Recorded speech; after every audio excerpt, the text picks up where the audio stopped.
SWL, warga Jalan Husin Basri, Kecamatan Sematang Borang, Palembang, menyerah saat ditangkap anggota Satlantas Polrestabes Palembang.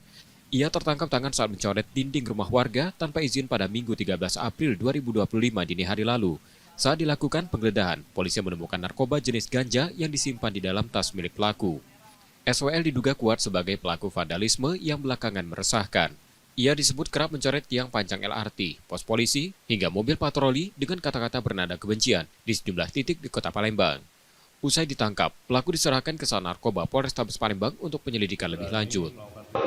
Salah satu pelakunya yang saat ini sudah kita tahan, karena pada saat kita lakukan penangkapan dan pengamanan, selain beberapa cat tembok yang kita amankan untuk disita, juga kita menemukan narkoba yang dimiliki oleh oknum masyarakat tersebut.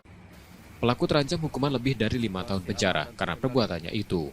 Yudi Kiswanto, Kompas TV, Palembang, Sumatera Selatan. Ada di pos menggunakan cat pilot.